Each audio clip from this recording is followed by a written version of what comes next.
King Charles is one of the UK's most successful artists, see his best works. Alongside being monarch, King Charles is also quite a talented artist, with the royal becoming quite a dab hand with watercolours. The royal has been interested in the art form since he was a young child, and during his youth he painted his parents, the late Queen and Prince Philip. When these pieces went to auction they fetched £46,000, so it's no surprise that Charles is actually one of the UK's most successful living artists. The Telegraph reported back in 2018 that the monarch had made £2 million from sales of his paintings. Welcome to Royal Pancakes. If you are new here, please don't forget to subscribe and click the notifications bell, so you don't miss any news about the British monarchy. However, despite this small fortune, the King has donated all proceeds from his hobby to the Prince of Wales's charitable fund. Charles follows in his father's footsteps when it comes to his artistic endeavours, as the late Duke of Edinburgh also enjoyed getting behind the easel. One expert said Philip's paintings were exactly what you'd expect, totally direct, no hanging about.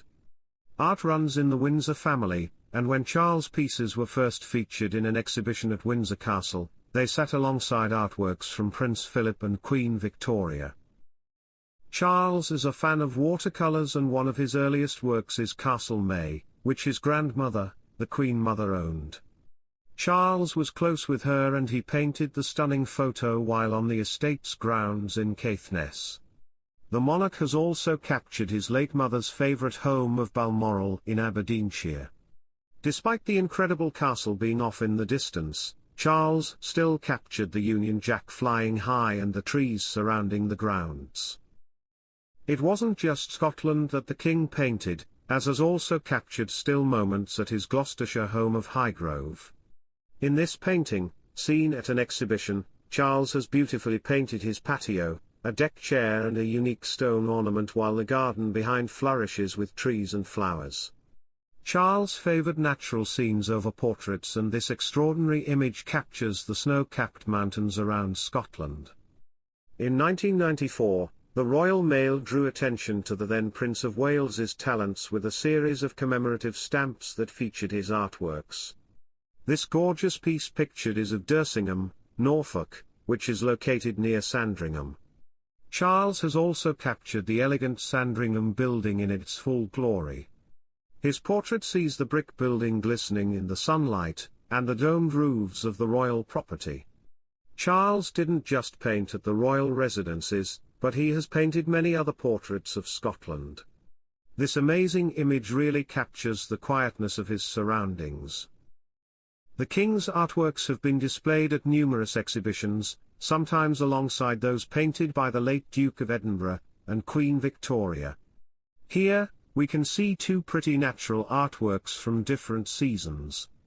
Alongside commemorative stamps and exhibitions, the monarch's artworks have also been used on ski passes. The King and his family used to holiday at the Closters ski resort in Switzerland, where he painted the surrounding landscapes. Lucky skiers in 1997 got to use his artwork of the mountain and trees at the resort. Despite undergoing cancer treatment, King Charles is keeping busy this summer. Not only is the monarch attending public engagements, he's overseeing renovations at his Norfolk home, Sandringham. Known for his love of gardening, the King is having an elaborate wisteria-covered pergola built on the grounds, plus his new maze garden is just about finished, with the final touches being added at present. The walkway in front of imposing Sandringham House was closed whilst foundations were laid for the pergola, which will feature brick columns and eventually be covered by wisteria. How very Bridgerton.